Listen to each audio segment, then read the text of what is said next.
Brito, bom dia, obrigado por estar aqui no painel eletrônico. Bom dia, Márcio, bom dia a todos do painel.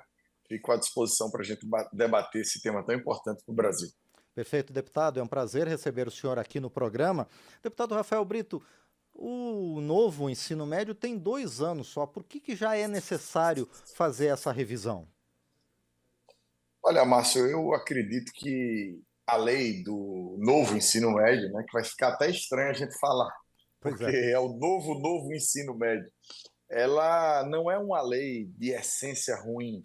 Eu fui secretário de Educação, você bem falou, na época justamente da implementação dessa lei.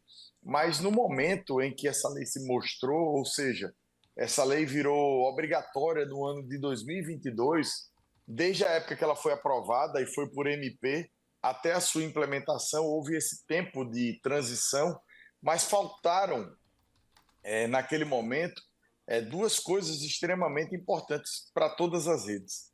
Faltou MEC, faltou Ministério da Educação como indutor da política nacional, e isso foi uma falha muito grave que a gente viu no antigo governo, uma série de ministros da educação atabalhoados, sem nenhum conhecimento do que estava acontecendo no chão da escola, principalmente do que estava acontecendo no ensino médio, deixaram as redes sozinhas, solitárias para implementar essa nova lei, com uma grande mudança.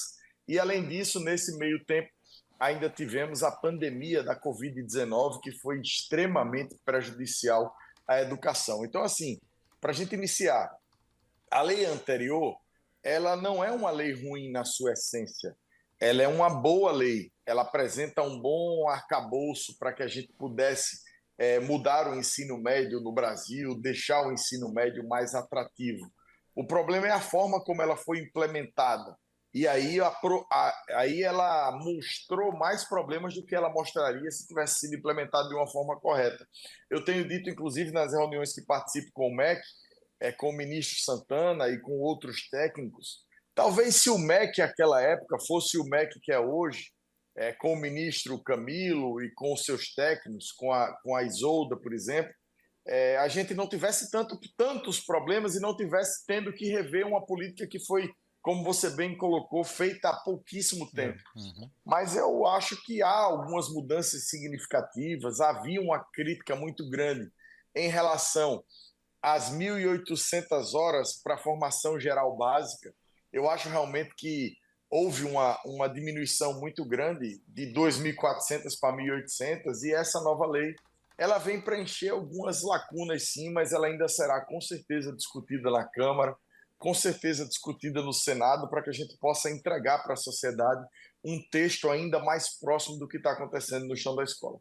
E, deputado Rafael Brito, antes dessa medida, dessa proposta chegar aqui na Câmara dos Deputados, também houve uma discussão maior com a comunidade escolar para evitar esse descasamento entre as diretrizes e a prática do ensino médio nos estados e nos municípios? Sem dúvida, Márcio, a própria Comissão de Educação fez uma série de audiências públicas, fez seminário no Auditório Nereu Ramos, com ampla participação, ampla discussão. A gente tem uma subcomissão da Comissão de Educação criada só para discutir ensino médio. Inclusive, eu sou o relator dessa subcomissão. Então, assim, o tema ele está quase que amadurecido.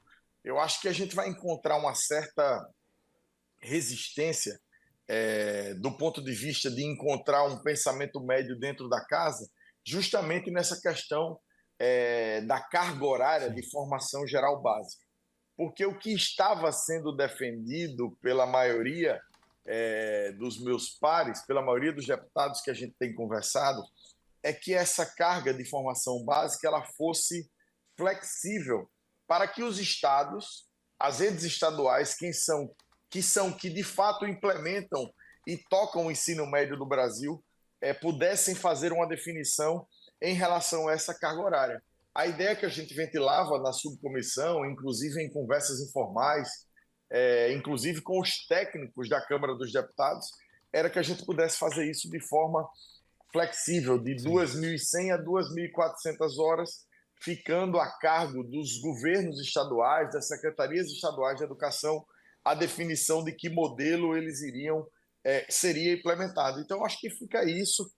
Talvez isso seja ponto de discussão na casa, mas eu acho que a necessidade de rever esses erros, a necessidade de dar uma resposta à sociedade, a necessidade de corrigir alguns pontos que precisam ser corrigidos tem que ser maior do que essas diferenças. E a gente precisa, de uma forma bem rápida, definir quais são, definir o pensamento médio de todo mundo para que a gente possa votar e entregar à sociedade uma boa lei.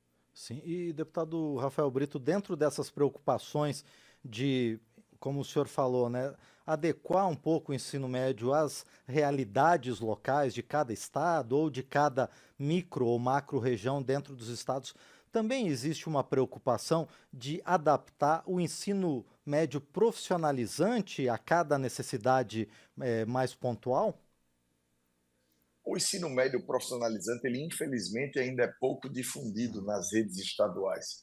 A gente precisa de uma política à parte maior para que a gente possa ampliar a oferta de ensino médio profissionalizante país afora. Quem termina fazendo isso com maior propriedade são os institutos federais, Sim. são as redes maiores de ensino, mas eu acho que é um caminho muito feliz que o Brasil adotaria se a gente pudesse estar incentivando cada vez mais o ensino médio profissionalizante. E aí você vê, Márcio, no ensino médio profissionalizante, a carga horária de formação geral básica ela reduz para 2.100 horas. Sim. Exatamente o que havíamos defendido no passado e há pouco tempo na nossa conversa. Então, eu acho que essa parte precisa ficar mais clara. Se a gente vai permitir 900 horas de formação extracurricular só para a formação de ensino técnico, se a gente vai permitir isso para os itinerários formativos de uma forma mais coordenada, o itinerário formativo formado sobre uma base nacional, formado sobre uma diretriz nacional. Eu acho que essa é uma discussão muito técnica. Infelizmente, as ideologias elas terminam atrapalhando um pouco a discussão.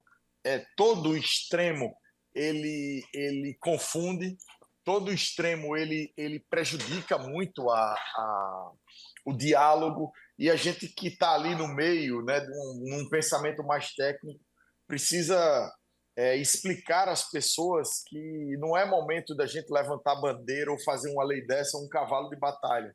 É o momento da gente finalmente entregar a nossa educação, o ensino médio que mudará a nossa história. Só para você ter ideia, Márcio, até 2006, ou seja, até um dia desse, o ensino médio não era nem obrigatório no Brasil.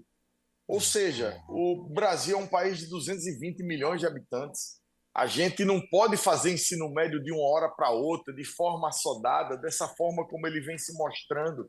Então, é importante que a gente não faça dessa lei, mais uma vez, um cavalo de batalha para que a gente não esteja penalizando milhões de jovens Brasil afora que tem na educação a principal ferramenta de mobilidade social da nossa sociedade. Eu acho que isso que é o mais importante de colocar.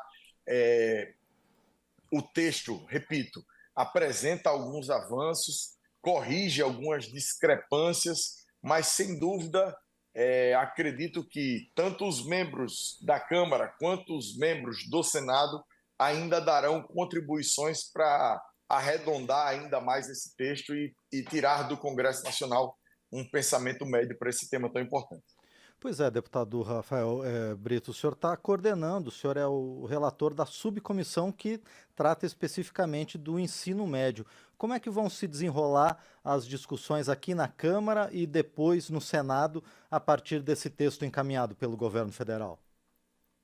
O texto veio com urgência constitucional, muito provavelmente nesses próximos dias, talvez já nessa semana, o presidente Arthur Lira vai estar designando o relator. Eu acredito que, pela sensibilidade do tema, é importante que o relator já se apresente à Comissão da Educação, discuta lá internamente as ideias dele, o que é que ele está pensando do texto, para que a gente possa, após isso, levar às nossas bancadas um pensamento já, como eu disse, um pouco mais arredondado, para que a gente não tenha problemas na votação desse texto. Eu acho que é muito importante que a gente deixe essas diferenças ideológicas de lado e possa discutir um texto de forma técnica, um texto que faça do ensino médio no Brasil um ensino médio mais aproximado ao ensino médio que a gente tem mundo afora e de uma forma que a gente possa deixar assim, o ensino médio no Brasil mais atrativo. O ensino médio no Brasil, Márcio, ele tem algumas outras discrepâncias que precisam ser corrigidas, como, por exemplo, a própria carga horária. Sim. Pouquíssimos países no mundo têm ensino médio com carga horária de 3.000 horas, como a gente está vendo agora. E para você ter ideia, antes desse novo ensino médio anterior, a carga horária era de 2.400 horas. O ensino médio, o mundo afora, ele tem uma carga horária do que a gente adota no Brasil como sendo o ensino em tempo integral.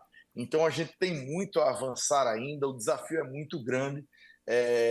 Para você ter ideia, no ensino em tempo integral não existe nem essa discussão de carga horária mínima, de formação geral mínima, porque as horas são muito maiores do que 3.000 horas anuais. Então, assim, a gente precisa avançar, resolver essa lei, não baixar a guarda, ampliar a oferta de ensino integral em todas as redes, seja nas redes municipais com o ensino fundamental, seja nas redes estaduais com o ensino médio, porque quanto mais tempo o aluno passa dentro da escola, isso está mais do que provado, mais chance será de ter em sua vida, na vida da sua família, uma grande mobilidade social que só é conseguida através da educação. E quando eu falo mobilidade social, Márcio, eu não estou falando de riqueza. Sim, Né? O claro. povo brasileiro, em sua maioria, ele não almeja ser rico, ter carro importado, não almeja morar em área nobre. O que o povo brasileiro quer é ter condição de dar dignidade à sua família através do emprego, é ter um teto, ter um lar, ter um carro, ter uma moto, não permitir que seus filhos, por um acaso, passem fome, passem dificuldade, dar a educação para os seus filhos acima do que recebeu. Eu acho que isso é a essência do povo brasileiro e a gente só vai conseguir isso, sem dúvida nenhuma, através da educação. E a gente vê muito isso no discurso, né? Todo mundo, em época de eleição, principalmente, fala de educação. A educação é a redenção do Brasil, né? Sem a educação, o Brasil não avança. Os países que mais cresceram no mundo nos últimos 50 anos foram aqueles que investiram maciçamente em educação. Mas aí, na hora da prática, a gente termina, infelizmente, não se encontrando com isso. E o Brasil patinando nesses últimos anos em educação, e isso que a gente precisa mudar. Com certeza. E esse é o papel da Comissão da Educação. O senhor, como segundo vice-presidente, sabe bem dessa necessidade. E eu agradeço, deputado Rafael Brito, mais uma vez, então, pela entrevista aqui ao painel eletrônico e desejo sucesso nas discussões sobre essa atualização, sobre essa revisão do ensino médio no Brasil. Obrigado, deputado. Obrigado, Márcio. Eu que agradeço e eu estou esperançoso que a gente possa, de uma vez por todas, acabar com a angústia de uma série de professores, servidores da educação, alunos e a angústia que eles estão vivendo hoje com essa incerteza em relação ao novo ensino médio. Perfeito. Mais uma vez, então, agradeço ao deputado Rafael Brito, do MDB de Alagoas.